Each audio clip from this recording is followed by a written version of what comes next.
दशकों पहले पंजाब की नदियों में पानी के साथ साथ एक और चीज बह रही थी। वो था इंसानी खून। एक ऐसा दौर जहां सुबह घर से निकला युवा शाम को वापस आएगा या नहीं, इसकी कोई गारंटी नहीं होती थी। पुलिस कस्टडी, एनकाउंटर और फिर लापता। लेकिन इस खौफ के सन्नाटे के बीच एक शख्स ऐसा था जिसने मौत की परवाह किए बिना सत्ता और बंदूक के सामने खड़े होने की हिम्मत दिखाई। नाम था जसवंत सिंह खालरा। हाल ही में मशहूर सिंगर और एक्टर दिलजीत दोसांझ की एक फिल्म को लेकर चर्चाएं तेज हैं, जो इसी जाबाज इंसान की सच्ची और रोंगटे खड़ी कर देने वाली कहानी पर आधारित है।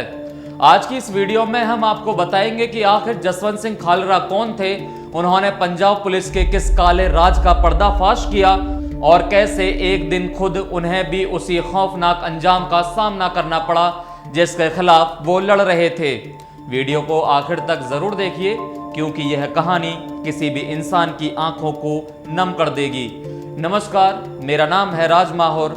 आप देख रहे हैं न्यूज वॉच इंडिया का स्पेशल प्रोग्राम ऑपरेशन ब्लैकआउट। कहानी शुरू होती है 1990 के दशक की शुरुआत में। जसवंत सिंह खालरा कोई एक्टिविस्ट या राजनेता नहीं थे।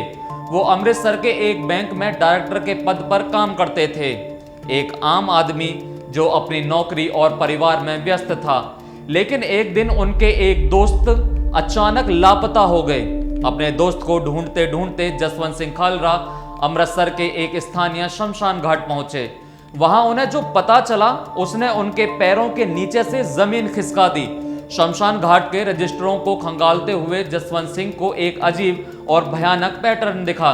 रजिस्टर में दर्ज था कि पुलिस ने पिछले कुछ समय में हजारों की तादाद में शवों को वहां लाकर जलाया था, और सबसे चौंकाने वाली बात, उन सभी शवों के आगे लिखा था लावारिस या अज्ञात। जसवंत सिंह ने सोचना शुरू किया कि पंजाब के जिन गांवों से माँ बाप अपने गायब बेटों की तलाश में भटक रहे हैं, क्या वे यही लड़के हैं जिन्हें पुलिस उठाकर लाती है, एनकाउंटर दिखाती है या कस्टडी में मार देती है और फिर यहां लाकर गुपचुप तरीके से जला देती है। जसवंत सिंह खालरा अब एक मिशन पर निकल चुके थे। उन्होंने पंजाब के सिर्फ 3 जिलों अमृतसर, तरनतारन और मजीठाक के शमशान घाटों का डेटा इकट्ठा किया। जब उनके पास पक्के सबूत आ गए तो उन्होंने दुनिया के सामने एक ऐसा आंकड़ा रखा जिसने भारत सरकार से लेकर इंटरनेशनल कम्युनिटी को हिला कर रख दिया। खालरा ने दावा किया कि पंजाब पुलिस ने सिर्फ इन 3 जिलों में 25,000 से ज्यादा युवाओं को गैर कानूनी तरीके से मार डाला और उनकी लाश को लावारिस बताकर जला दिया। उन्होंने हर एक लाश की लकड़ी के बिल, शमशान घाट के चौकीदार के बयान और तारीखों के साथ पूरी फाइल तैयार की। यह कोई मामूली बात नहीं थी, यह सीधे तौर पर सुरक्षा बलों के सबसे बड़े और खौफनाक सिंडिकेट पर हमला था। धमकियां मिलने शुरू हो गई। उस समय पंजाब के पुलिस महानिदेशक KPS गिल थे। खालरा को सीधे शब्दों में कह दिया गया कि अगर अपनी जान प्यारी है तो इस फाइल को बंद कर दो। लेकिन जसवंत सिंह रुकने वाले नहीं थे। वो इस मुद्दे को लेकर कनाडा और अमेरिका गए। अंतर्राष्ट्रीय मंचों पर उन्होंने भाषण दिया, मानवाधिकार संगठनों को सबूत सौंपे। उन्होंने कनाडा की संसद में खड़े होकर कहा कि मैं उस धरती से आया हूं जहां इंसानों की लाशों को बिना पहचान के राख बना दिया जाता है, और मैं तब तक नहीं रुकूंगा जब तक हर मां को उसके बेटे का सच नहीं मिल जाता। सितंबर 1995। जसवंत सिंह खालरा विदेश से भारत लौट चुके थे। उनके शुभ चिंतकों ने उनसे कहा था कि भारत मत जाओ, वहां तुम्हारी जान को खतरा है। लेकिन खालरा ने कहा, अगर मैं डर कर बैठ गया तो उन 25,000 पिताओं की आत्मा मुझे कभी माफ नहीं करेगी। 6 सितंबर 1995 की दोपहर अमृतसर में जसवंत सिंह खालरा अपने घर के बाहर खड़े होकर कार साफ कर रहे थे। तभी अचानक एक मारुति वैन आकर रुकती है। उसमें से पंजाब पुलिस के कुछ जवान सादी वर्दी में उतरते हैं। बिना कोई वारंट दिखाए, बिना कुछ बोले, वो जसवंत सिंह को जबरदस्ती खींचकर वैन में डालते हैं और गाड़ी तेजी से निकल जाती है। यह जसवंत सिंह खालरा की आखिरी तस्वीर थी जो उनके परिवार ने देखी थी। इसके बाद वो कभी अपने घर वापस नहीं लौटे। जसवंत सिंह खालरा के गायब होने के बाद हड़कंप मच गया। सुप्रीम कोर्ट के आदेश पर सीबीआई की जांच शुरू हुई।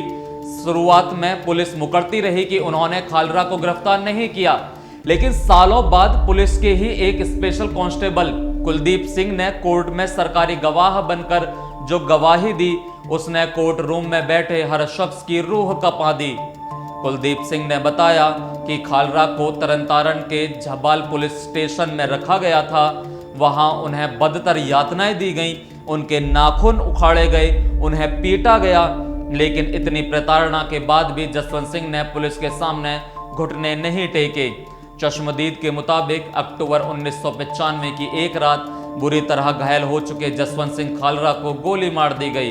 उनके शव को ठिकाने लगाने के लिए उनके पैरों में भारी पत्थर बांधा गया और हरी के पत्तन नदी में फेंक दिया गया। यानी जिस शख्स ने दुनिया को बताया था कि पुलिस लाशों को कैसे गायब करती है, खुद उसके साथ भी वही क्रूर तरीका अपनाया गया।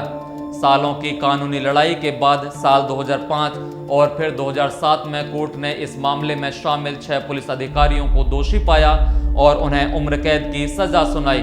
जसवंत सिंह खालरा आज हमारे बीच नहीं है, लेकिन वो पंजाब के इतिहास में शहीद का दर्जा पा चुके हैं। दिलजीत दोसांझ की आने वाली फिल्म इसी महान आत्मा को एक ट्रिब्यूट है, ताकि आज की पीढ़ी जान सके कि जिस दौर में लोग अपनी जान बचाने के लिए छिप जाते थे, उस दौर में एक शख्स पंजाब के युवाओं के हक के लिए सीधे मौत के मुंह में कूद गया था।